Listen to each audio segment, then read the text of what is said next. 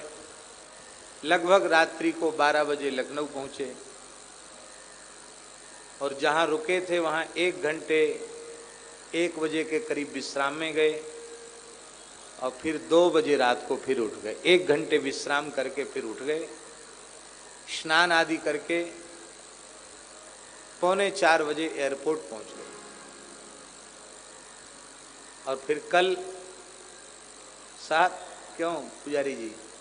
बजे तक 7 बजे तक अहमदाबाद पहुँचे। फिर पुनः अहमदाबाद पहुँच करके फिर द्वारा स्नान आदि करके हवन आदि करके नियम करके प्रसाद पाके थोड़ी देर विश्राम किया। कल बहुत थके थे, अभी भी उसका प्रभाव थोड़ा सिर में है, सिर थोड़ा भारी है कल 2 दिन से।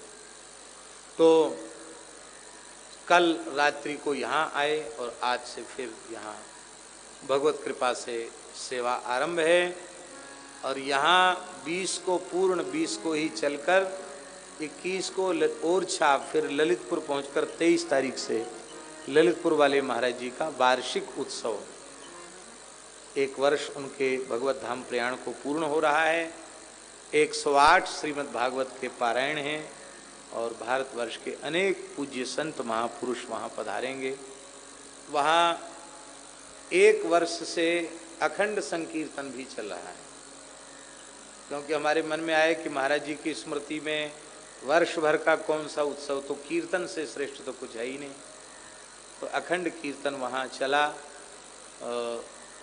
उसकी भी पूर्णता 1 वर्ष के अखंड कीर्तन की पूर्णता भी होगी। और भगवत कृपा से ओरछा गौशाला में अखंड कीर्तन कई वर्ष हो गए, जो महामंत्र का अखंड संकीर्तन वहाँ चल रहा है।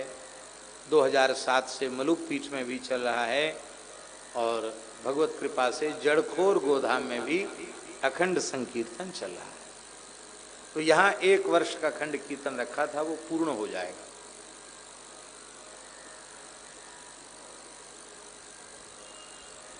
यह आयोजन तो पूर्व निश्चित था ही। इसके पूर्व जीतू भाई जी ने आग्रह किया था, इसी ध्रांगध्रा के परम साधु हृदय भक्त हृदय श्री मनु भाई जी,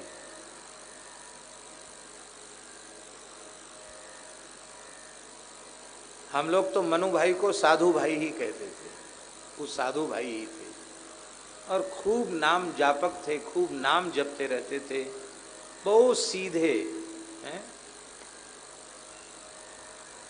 सब कोई कहे राम सुठी साधु, शायद कभी किसी से तेज स्वर में बोलते ही नहीं होंगे, हमारे जैसे तो कभी बोले नहीं, लेकिन शायद कभी किसी से तेज स्वर में वो बोले हों और खूब नाम जप निरंतर करते रहते थे। धाम के प्रति और संतों के प्रति भी उनकी खूब अगाध निष्ठा थी। ज्येष्ठ शुक्ल एकादशी, जिसको निर्जल एकादशी कहते हैं, निर्जल एकादशी की पवित्र तिथि में उत्तरायण सूर्य में परम पवित्र ज्येष्ठ मास की बड़ी एकादशी को उन्होंने नित्य वृंदावन को प्राप्त किया, निकुंज गमन किया। और तारीख के अनुसार आज 16 तारीख है, तारीख के अनुसार श्री मनु भाई जी की आज तारीख है। तो ये भी पहले से हमें कोई इसकी खबर या सूचना नहीं थी, यहाँ मंच पर बैठने के बाद ही ये खबर प्राप्त हुई कि आज मनु भाई की अंग्रेजी तिथि तारीख से आज 16 तारीख भी उनकी है। वो महीना तो वो चल ही रहा है, अभी 2-3 दिन ही तो हुए हैं एकादशी को गए हुए, तो उनका भी हम भावपूर्वक स्मरण करते हैं।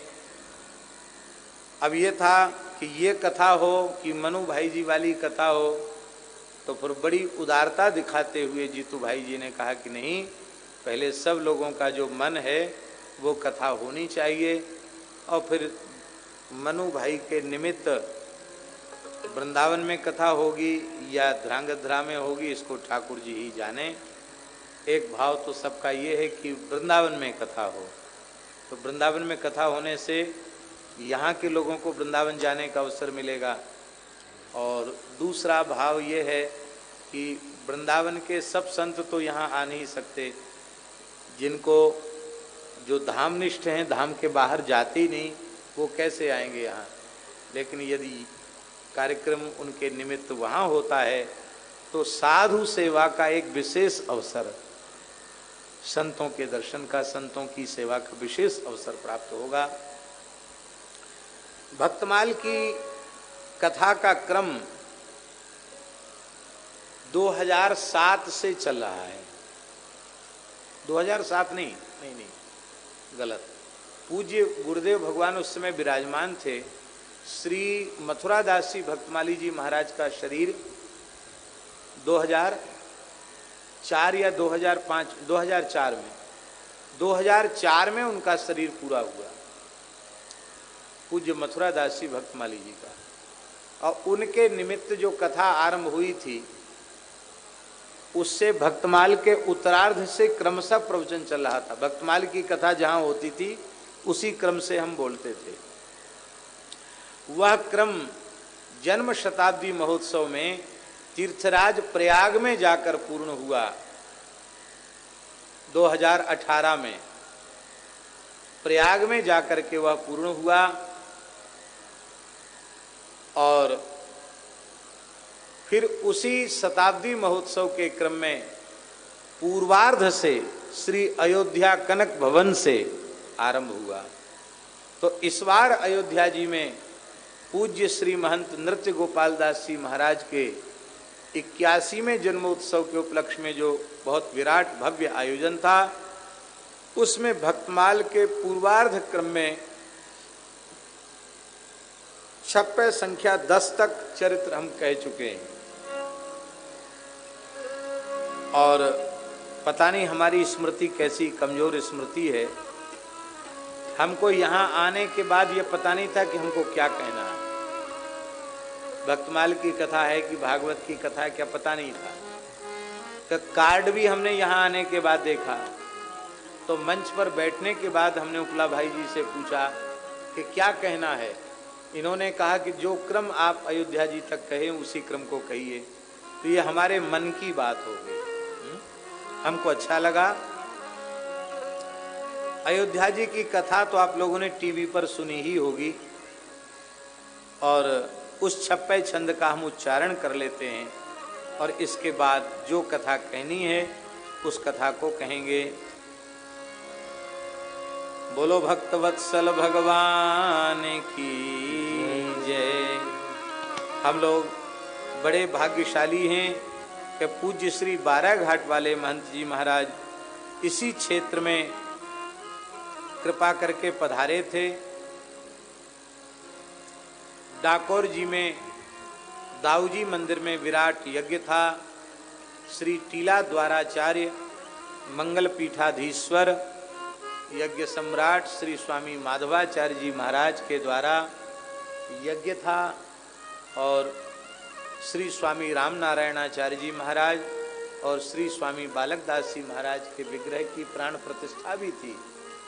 उसमें महाराज पधारे थे। नाम तो दास का भी अंकित था, लेकिन उसी समय हम अयोध्या जी में थे और कुछ गाय के कार्य के लिए महाराज जी को यहाँ आना हुआ। अच्छे बछड़े यहाँ से ले जाना चाहते हैं, क्योंकि नस्ल सुधार तो बछड़ों से ही होगा। तो बड़ी कृपा करके महाराज जी पधारे हैं।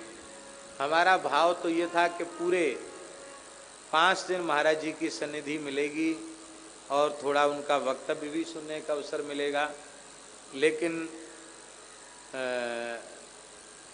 कार्य गोमाता का कार्य है और इतना महत्वपूर्ण है कि उस कार्य के लिए हम आग्रह करके भी रोकना अच्छी बात नहीं है। आपके द्वारा पूरे देश में न जाने कितने घरों में सुंदर गिरी गाय पहुंच गई और लोग कितने गोभक्त और गोपालक बन गए, आपकी कृपा से, आपकी प्रेरणा से। तो पूज्य श्री बाराघाट वाले महाराज जी का भी मंगलमय पदार्पण हुआ और उनका आशीर्वाद भी हम लोगों को मिला और एक प्रकार से कथा का उद्घाटन आशीर्वाद आपका ही सबको प्राप्त हुआ। हमारे नरसिंह मंदिर वाले पूज्य महंत जी महाराज, शुभ नाम क्या है महंत जी का? पूज्य महंत श्री अमृतदास जी महाराज कृपा करके पधारे। वहीं से आज शोभा यात्रा थी। बड़ा दिव्य नरसिंह भगवान का दर्शन और बड़ी सुंदर प्यारी गौ माता का दर्शन भी वहाँ हुआ। तो पूज्य संतों की मंगलमय उपस्थिति को हम सादर दंडवत प्रणाम करते हैं। पूज्य बाराघाट वाले महाराज जी, पूज्य महंत जी महाराज और सभी पूज्य संतों को यथायोग्य वंदन करते हैं। तो कल तक तो लोगों ने कथा सुनी,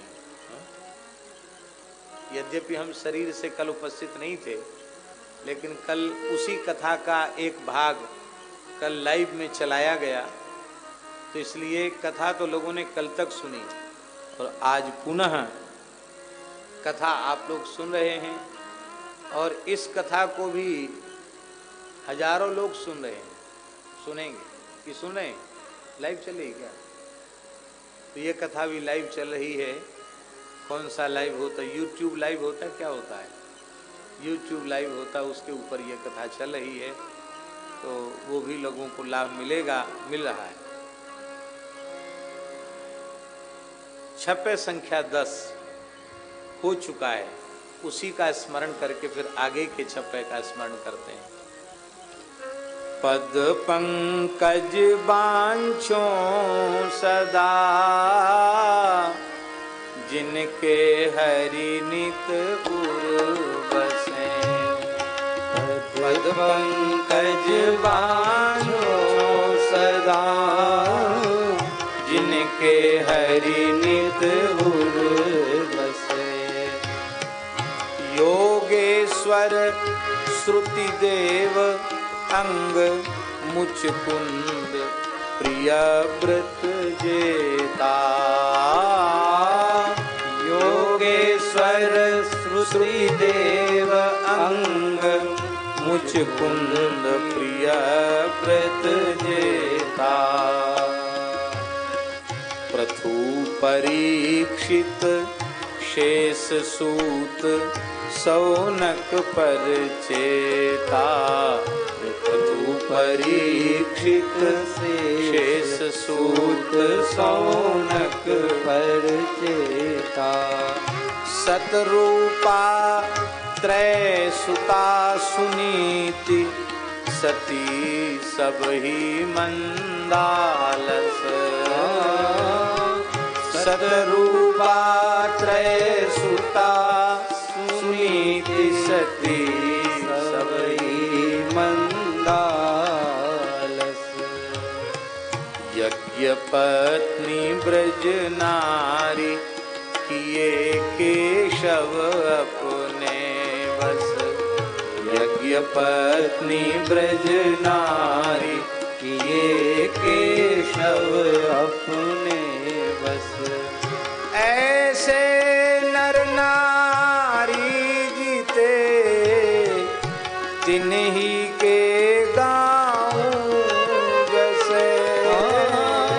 ऐसे नर नारी जीते तिन्ही के गाँव जैसे।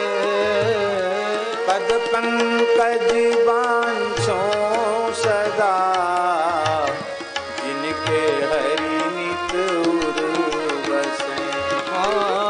पद पंकज बांछो सदा, जिनके हरि नित उर बसे। पद पंकज बंदो सदा, जिनके हरि नित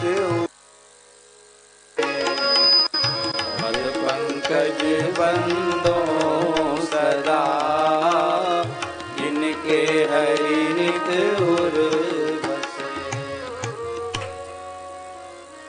पद पंकज बांछो सदा भी पाठ है और वंदो सदा भी पाठ है?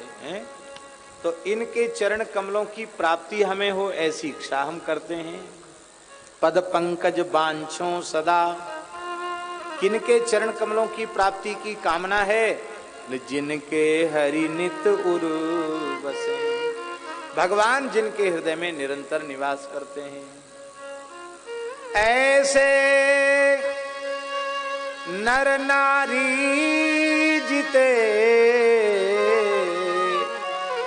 तिन्ही के गाँव जैसे। ऐसे जो नर नारी हैं उनका यश मैं गाता हूं। ऐसे नर नारी जीते तिन्ही के गाँव जैसे। पद पंकज बंदो सदा, जिनके हरि नित उर बसे। अब 11वें नंबर के छप्पे में नाभा गोस्वामी जी कह रहे हैं, अंघ्रि अंबुज पांसु को जन्म जन्म हो जाची हो। अंघ्रि अंबुज पांसु को जन्म जन्म हो जाची हो। अंघ्रि अंबुज पांसु को जन्म जन्म हो जाची हो। अंघ्रि अंबुज पांसु को जन्म जन्म हो जाती हो। प्राचीन वरहि सत्यव्रत रहुगण सगर भगीरथ। प्राचीन वरहि सत्यव्रत रहुगण सगर भगीरथ। वाल्मीकि मिथिलेश गए जे जे गोविंद पथ।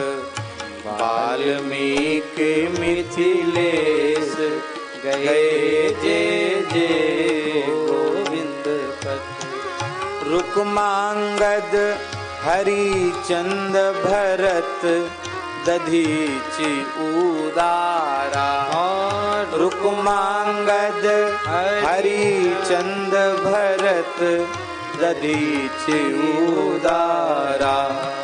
सुरथ सुधन्वा शिविर सुमति अति बलि की दारा। सुरथ सुधन्वा शिविर सुमित अति बलि की दारा। नील मुरध्वज ताम्रध्वज अलरक की कीरति राची हो। नील मोर ध्वज ताम्र ध्वज अलरक की कीरति राची हो।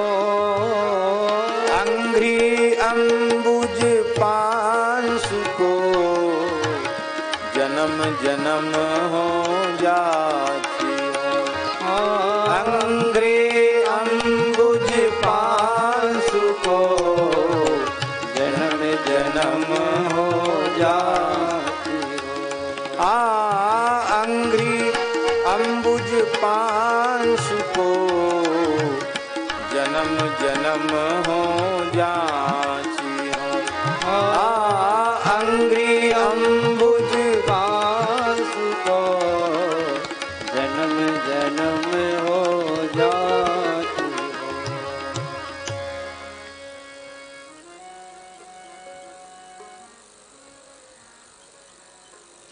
एक बात हम आपसे पूछते हैं,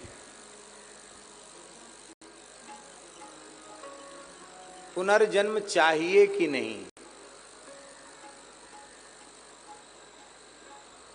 पुनर्जन्म चाहिए कि नहीं? खूब विवेक पूर्वक बोलना, धैर्य पूर्वक बोलना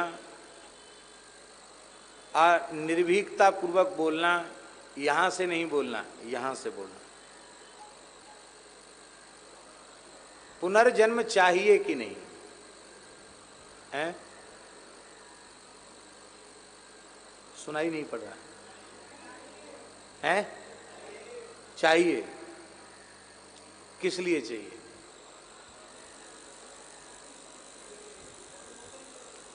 हैं? भगवत भजन के लिए चाहिए। इस जन्म से भजन आरंभ कर दिया है क्या?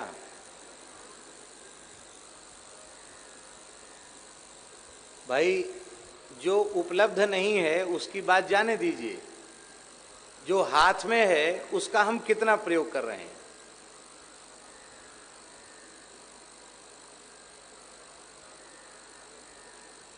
वर्तमान समय प्रपंच में जा रहा है, प्रमाद में जा रहा है, तो ये बात पक्की समझ लो, अगला जन्म भी मिलेगा तो इससे अच्छा नहीं, इससे और खराब जाएगा।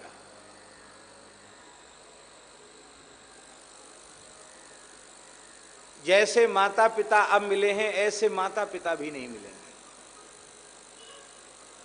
व्यवहार में, विचारों में, खान पान में इतनी अशुचिता आती चली जा रही है, आप कल्पना करते हैं?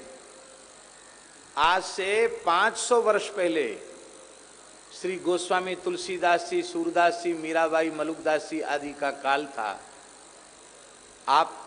आपके मन में कल्पना होती है क्या उस कोटि के संत उसके पीछे दिखाई पड़े?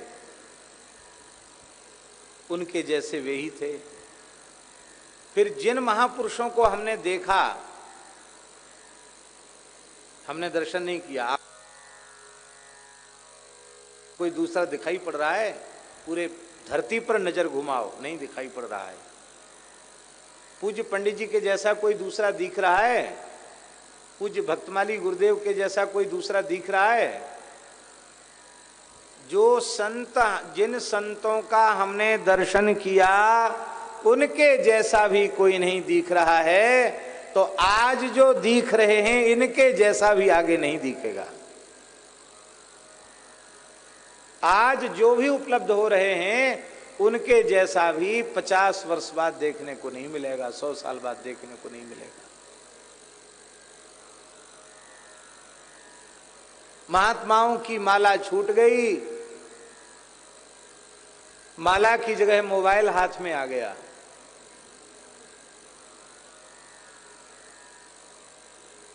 त्याग, वैराग्य, तप उनका श्रृंगार था, अब दूसरी तरीका का श्रृंगार हो गया।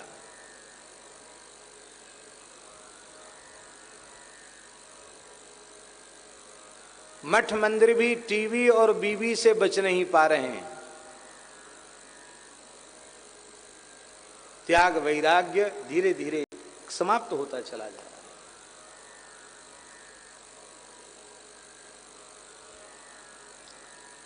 आप लोगों को कम गर्मी लगती, महात्माओं को गर्मी ज्यादा लगती। देखो हमारे पास 2 ठंडी हवा के रखे हैं, भले ही ठंडी हवा दें न दें लेकिन रखे हैं। वो हमारे साथ महात्मा, उनको इतनी गर्मी लग रही है कि वो वहां छिप करके बैठे हैं। उठो वहां से, निकलो, यहां सामने बैठो आकर के, यहां सामने बैठो सब लोग, यहां सामने बैठो, यहां श्रोताओं के बीच में।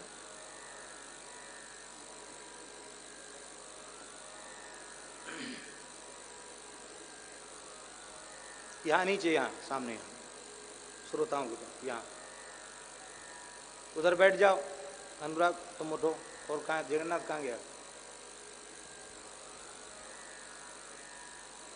इधर बैठो प्रकाश भाई के पास।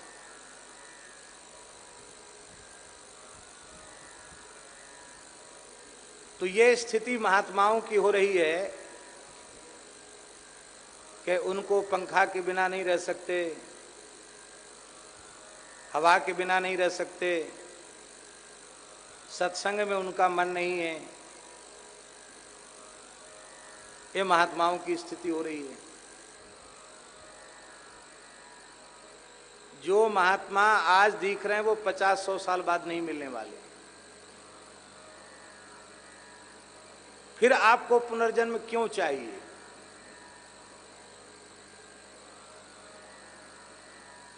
आपने कह तो दिया कि हमको पुनर्जन्म चाहिए,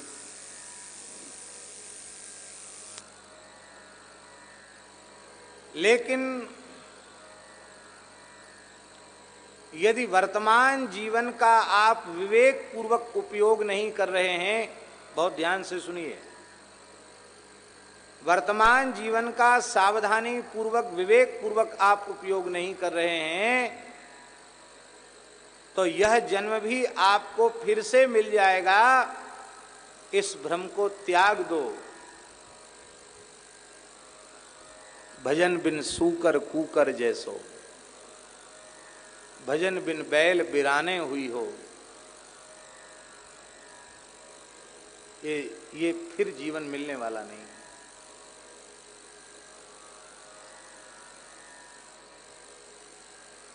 ये जीवन फिर मिलने वाला नहीं।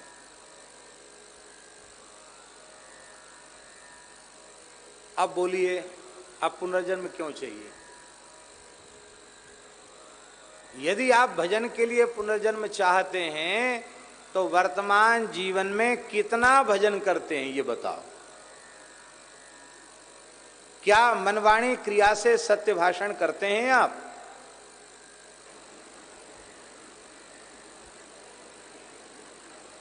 क्या कभी किसी में दोष नहीं देखते हैं आप? क्या किसी के प्रति आपका राग द्वेष नहीं है?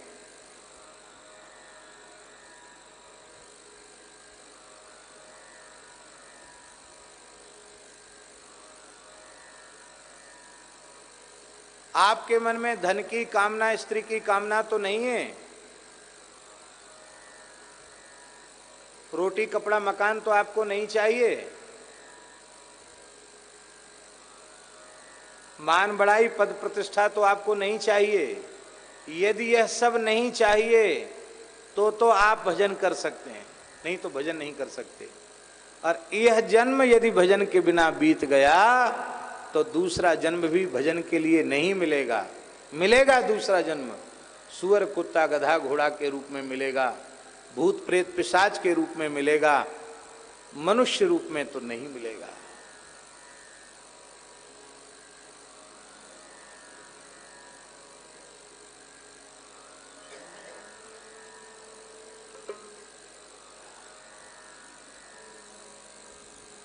हमारी कामनाओं ने हमें पुनर्जन्म के चक्र में धकेला है। हमारी कामनाओं ने हमको पुनर्जन्म के चक्र में धकेला है।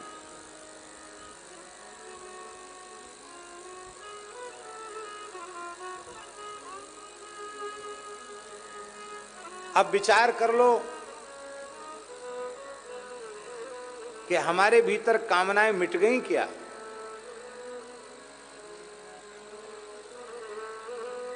बोले नहीं, हमने तो बोल दिया आपके सामने कि हम तो भजन के लिए चाहते हैं। तो हम स्वीकार करते हैं आपके मन में भजन की कामना है।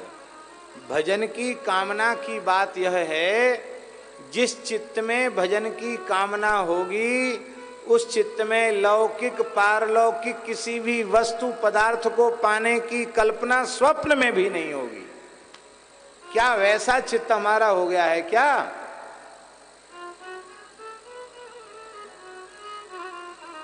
ऐसा चित्त नहीं है हमारा, तो नहीं है। आप लोगों में से किसी का हो गया हो, भगवान जाने, हमारा नहीं।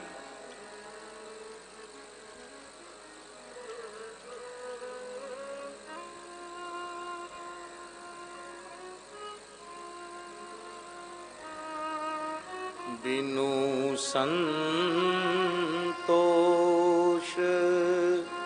न काम न साही, बिनु संतोष न काम न साई, काम अछत सुख सपने उनाई, काम अछत सुख सपने उनाई, राम भजन बिनु मिटहि की कामा, राम भजन बिनु मिटहि की कामा, फल विहीन तरु कब की जामा, थल विहीन तरु कब की जामा।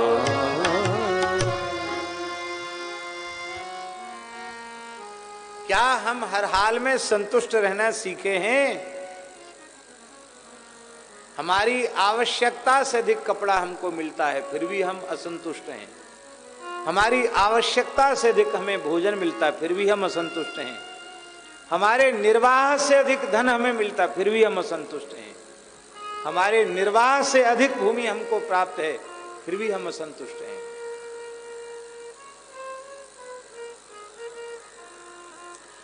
यावद भ्रियेत जठरम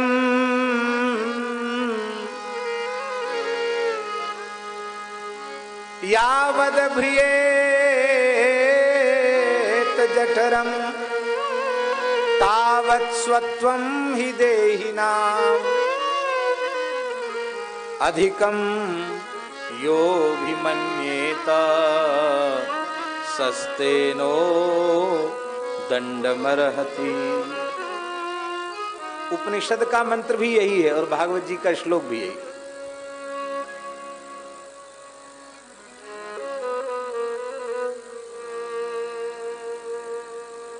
ईशावास्यमिदग्गु सर्वं यत्किंचित् जगत्यां जगत्। उपनिषद का मंत्र, ईशावास्य उपनिषद का।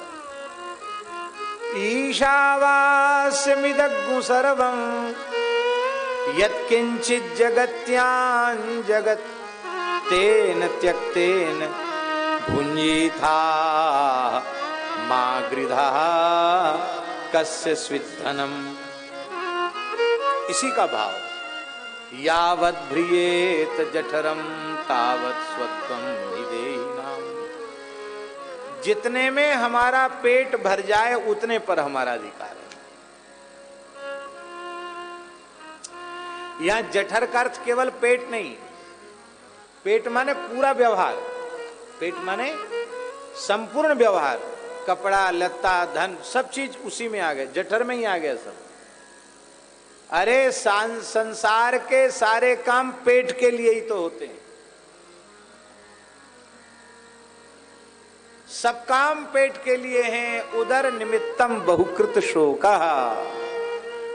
आदि शंकराचार्य जी ने कहा।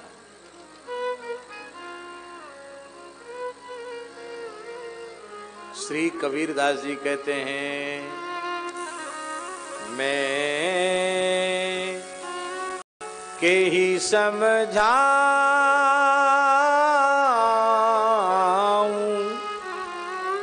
सब जग अंधा, मैं के ही समझाऊं सब जग अंधा, मैं के ही समझाऊं सब जग अंधा, मैं के ही समझाऊं सब जग अंधा। एक दो हों तिन्हें समझाऊं,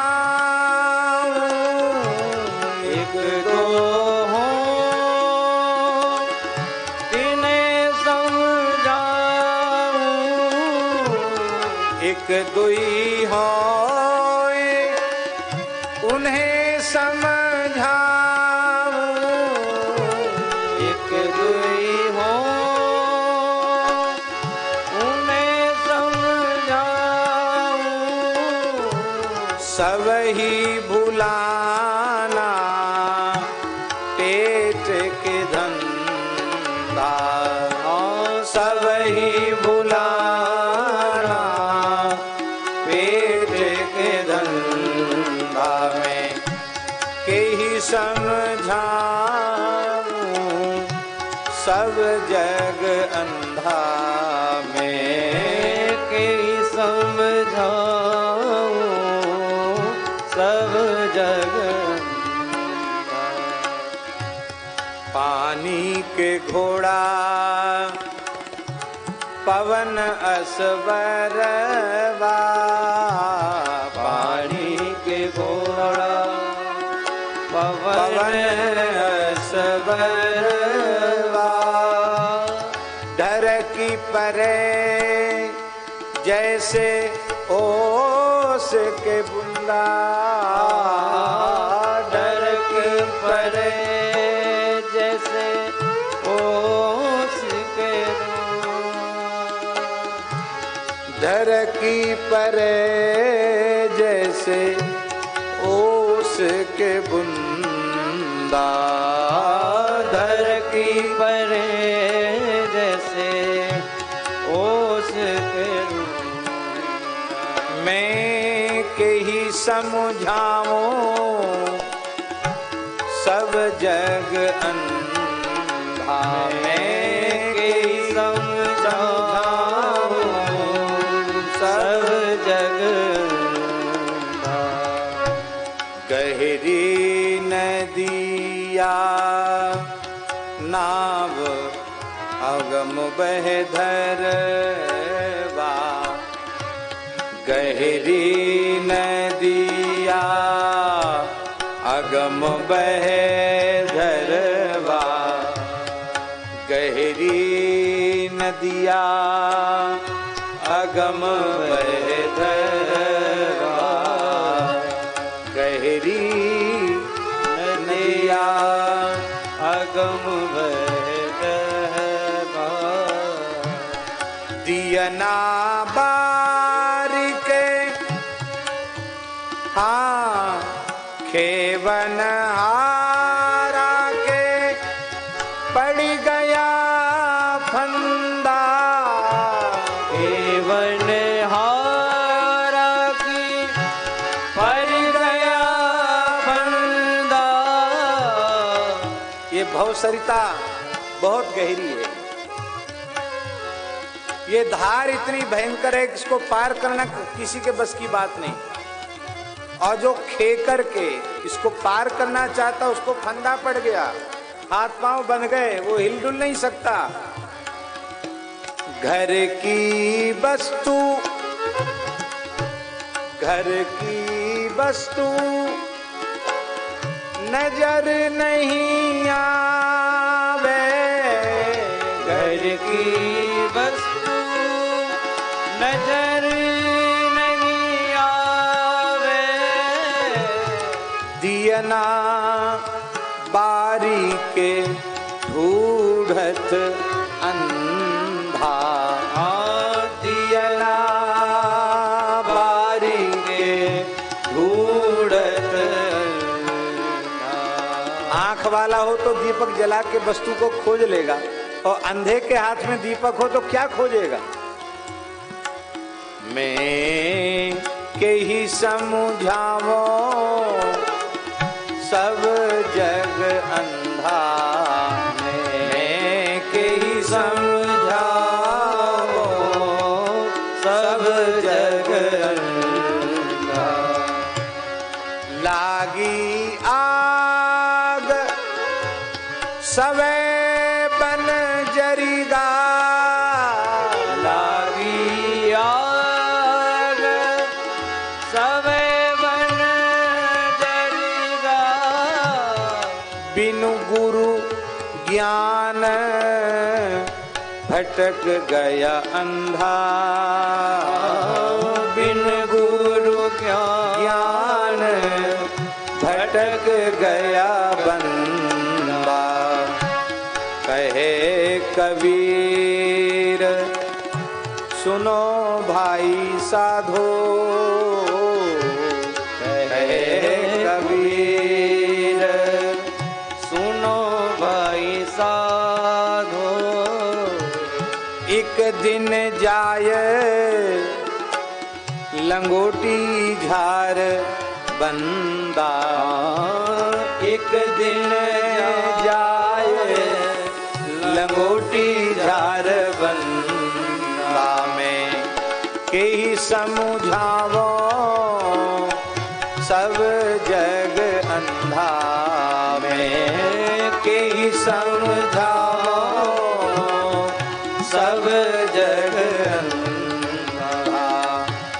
एक दुई होए उन्हें समझावो, एक दुई होए उन्हें समझाओ सब ही भुलाना पेट के धंधा, सब ही भुलाना पेट के धंधा।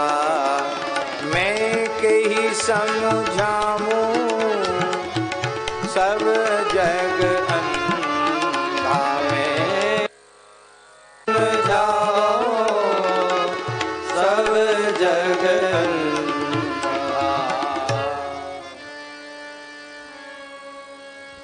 ये दशा है हमारी।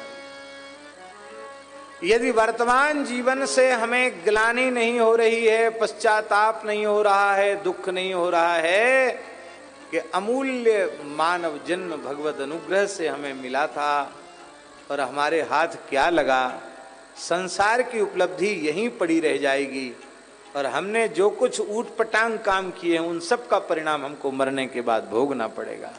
हमारे हाथ क्या लगा, कुछ हमारे हाथ नहीं आया।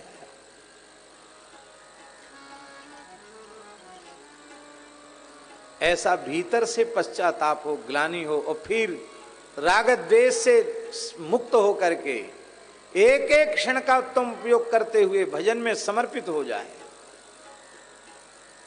जैसे पूज्य प्रेम भिक्षु जी महाराज कहते थे ना, भगवान नाम के अतिरिक्त कुछ भी बोलना हमारे लिए महापाप है।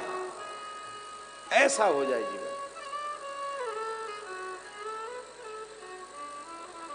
तब अगला जन्म भजन के लिए मिलेगा, और नहीं तो ये बात कहना भी भूल जाइए कि हम अगला जन्म भजन के लिए चाहते हैं तो अभी से प्रमाद छोड़कर भजन में लग जाइए।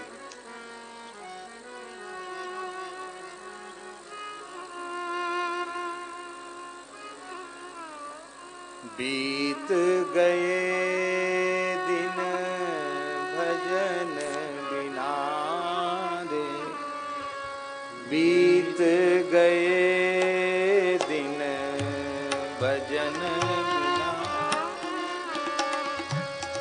भजन बिना रे भजन बिना रे, भजन बिना रे, भजन बिना रे, भजन बिना रे, भजन बिना रे, बीत गए दिन भजन बिना रे, बीत गए दिन भजन बिना। बाल अवस्था खेली गंवाई, बाल अवस्था खेल गवायो, जब जवानी तब मान घना रे, जब जवानी तब मान गना रे। जवान आदमी किसी को कुछ नहीं समझता। यदि सर्वथा विमुख हो तब कहता है धर्म और ईश्वर किस चिड़िया का नाम हम नहीं जानते, किसी को नहीं समझता। लाहे कारण मूल गवायो, लाहे कारण मूल गवायो, अजहू न गई मन की तृष्णा रे, अजहू न गई मन की तृष्णा रे। कहत कबीर सुनो भाई साधो, कहत कबीर सुनो भाई साधो, पार उतर गए संत जना रे, पार उतर गए संत जना रे, बीत गए दिन भजन बिना रे, बीत गए दिन भजन बिना रे। पार उतर गए संत जना रे, वो संत जना जो अहरनिश भजन में लगे हैं। हमारे जैसे रोटी राम नहीं।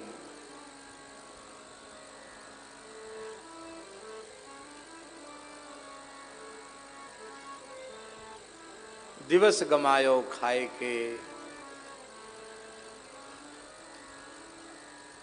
और रैन गमाई सोए के, दिवस गमायो खाए। हीरा जन्म अमोल था, कौड़ी बदले जाए। इसलिए यदि भजन के लिए उत्तम जन्म चाहते हो, अपने आप को फटकार लगाओ, सावधान हो जाओ, अपने आप पर ग्लानि करो, अपनी अब तक की उपलब्धियों को सिरे से नकार दो। ये किसी काम की नहीं, फूटी कौड़ी की नहीं। चाहे जितने उत्तम कुल में जन्म लिया हो, चाहे जितनी विद्या पढ़ ली हो, चाहे जितना धन कमा लिया हो, चाहे जितना ऊंचे पद पर पहुंच गए हो, किसी काम का नहीं, किसी काम। जीव के कल्याण से इसका कोई लेना देना नहीं। केवल एक ही बात है, तब लगी कुशल न जीव कहूं, सपने हूं मन विश्राम। जब लगी भजत न राम, कहूं शोक धाम तजी काम। चाहे जो नाटक कर लो, चाहे सब कपड़ा उतार के दिगंबर हो जाओ, और चाहे लाल कपड़ा पहनो, चाहे सफेद कपड़ा पहनो, चाहे आड़ा तिलक लगाओ, चाहे ठाड़ा तिलक लगाओ, किसी मठ, किसी संप्रदाय, किसी परंपरा से संबद्ध हो जाओ, हमारे आप सबके लिए है। यदि अपने वर्तमान जीवन में यदि हमने प्रमाद का त्याग नहीं किया, श्री ठाकुर जी के चरण कमल के प्रति अपने जीवन का लक्ष्य स्थिर नहीं किया, तो ये हमारे सब नाटक धरे के धरे रह जाएंगे, किसी काम नहीं है।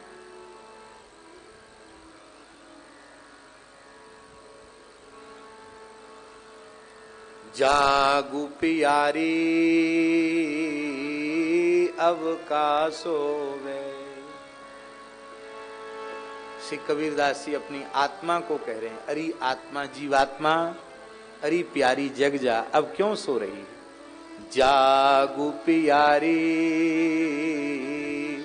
अब का सोवे। रैन गई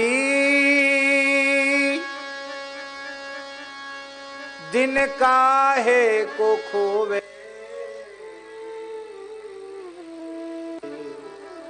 जागू प्यारी अब का सोवे। त्रियामा बीत गई है, अब ब्रह्मवेला आ गई है, जग जाओ। ये जागना क्या है? ये सोना जागना प्राकृत सोना जगना नहीं है। जागृत होना करते प्रमाद रहित होना। जगना क्या है? ले जागी जानिए तब ही जीव जब जागा। कब?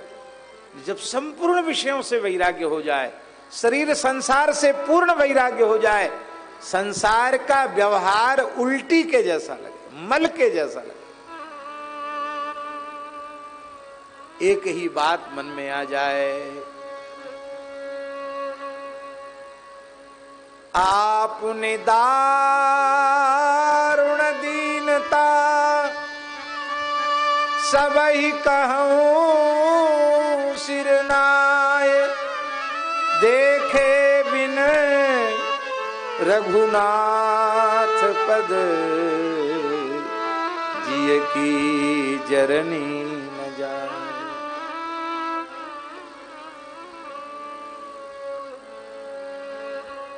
प्रमाद शून्य होकर भजन में लग जाना, सेवा में लग जाना, सत्संग में लग जाना, यह है जागना। एक एक क्षण का उत्तम उपयोग करना। जागू प्यारी अब का सोवे। जागू प्यारी अब का सोवे। रैन गई दिन काहे को होवे। रैन गई दिन काहे को होवे। सोने में बड़ा आनंद है, बहुत आनंद है सोने। भगवान मिल जाते हैं सोते सोते। सोने में भगवान मिल जाते हैं, जगने में संसार मिलता है। भगवान मिल जाते हैं सोने में। बोले नहीं नहीं नहीं, जिन जागा तिन माणिक पाया। जिन जागा तिन माणिक पाया। ये माणिक क्या है? राम नाम मणि दीप धरु जी दे हरि द्वार। तुलसी भीतर बाहिर जो चाहसी जियार। राम भगति मणि उर्वस जाके। राम भगति मणि उर्वस जाके। दुख लवलेस ना सपने ताके। दुख लवलेस ना सपने ताके।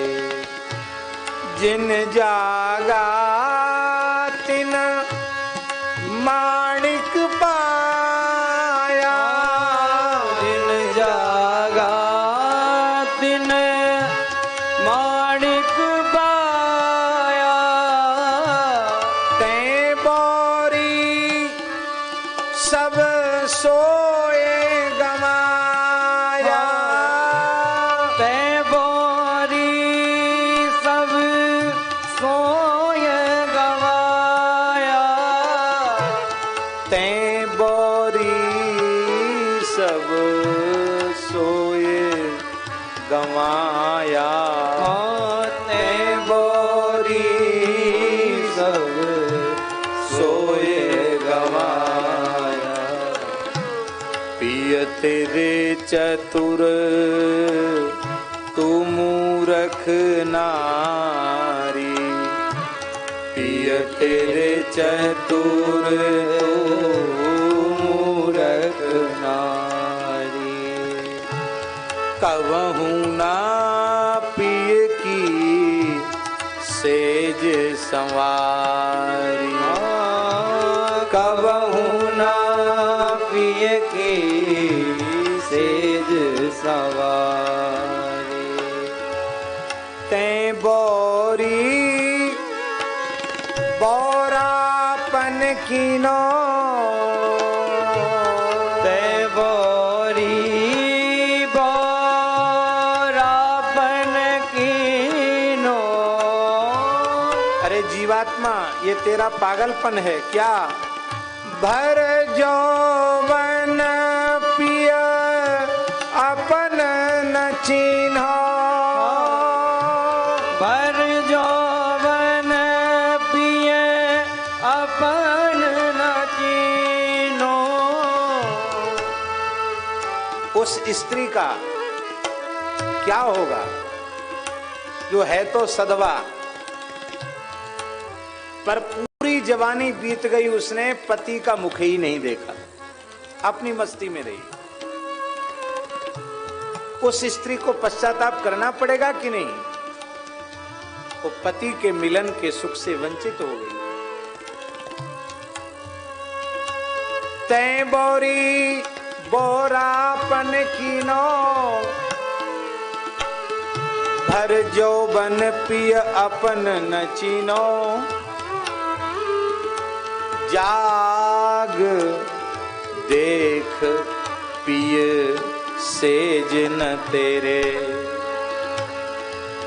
जाग देख पिय सेज न तेरे तो ही छाड़ी उठ गए सवेरे तो ही छाड़ी उठ गए सवेरे ये सेज क्या है महाराज जी ये सेज है ये जीवात्मा और परमात्मा इसी सेज पर पौड़े हैं पर आत्मा चली गई परमात्मा चला गया और अरे जीवात्मा जीवात्मा करते हैं क्या अंतःकरणावच्छिन्न चैतन्य जीव तेरे प्रीतम चले गए आत्मा निकल गई देह से जाग देख पिय सेज ना तेरे जाग देख पिय सेज न तेरे तो ही छाड़ी उठी गए सवेरे तो ही चाड़ी उठी गए सवेरे जगेगा कौन कह कबीर सोई धुन जागे कह कबीर सोई धुन जागे शब्द बाण उर अंतर लागे शब्द बाण उर अंतर लागे वही जागेगा कौन जागेगा बोले सदगुरु भगवान के शब्द रूपी बाण जिसके कलेजे में चुभ जाएंगे, फिर जगकर भजन में लग जाएगा। अब लो नसानी अब ना नसयो हो, इस प्रकार का निश्चय करके जब भजन में लग जाएगा तो काम बन जाएगा। हम लोग अपने को मनुष्य माने बैठे हैं। बहुत ध्यान देकर सुने, मनुष्य के आकार में होने पर भी सब मनुष्य नहीं होते। मनुष्य के आकार में होने पर भी यदि हम राम नाम से विमुख हैं तो हम मनुष्य नहीं। राम नाम नहीं हृदय धरा, जैसा पशुआ वैसा नरा।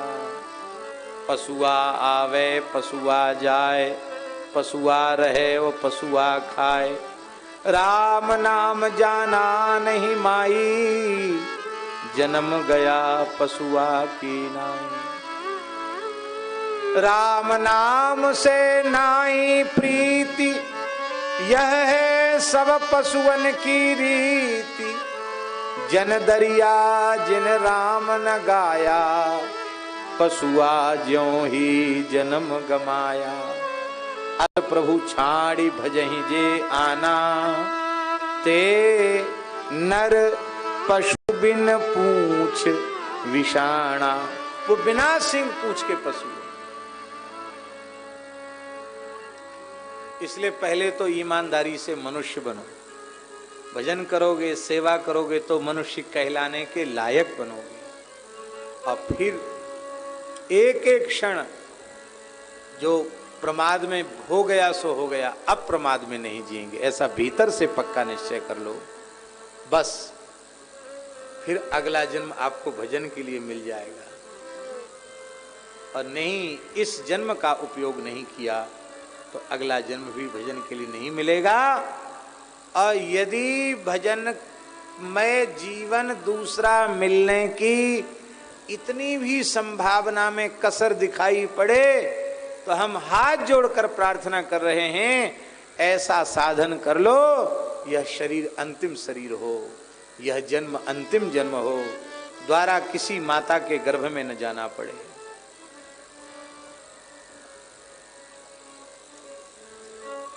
आगे की चर्चा हम कल करेंगे क्योंकि आज 1:30 बज गया है। यहीं कथा का विराम करते हैं और इस छप्पे छंद की चर्चा कल से हम करेंगे।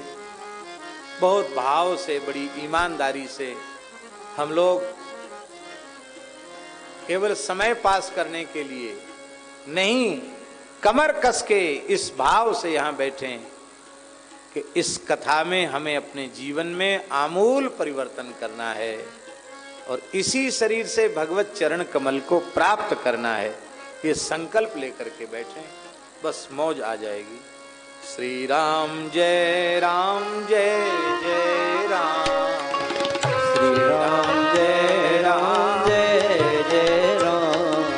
श्री राम जय राम जय जय राम। श्री राम जय राम जय जय राम। श्री राम जय राम जय जय राम। श्री राम जय राम जय जय राम। श्री राम जय राम जय जय राम। श्री राम जय राम जय जय राम। श्री राम जय राम जय जय राम। श्री राम जय राम जय जय राम। श्री राम जय राम जय जय राम। श्री राम जय राम जय जय राम। श्री राम जय राम जय जय राम। श्री राम जय राम जय जय राम। श्री राम जय राम आरती करें। जय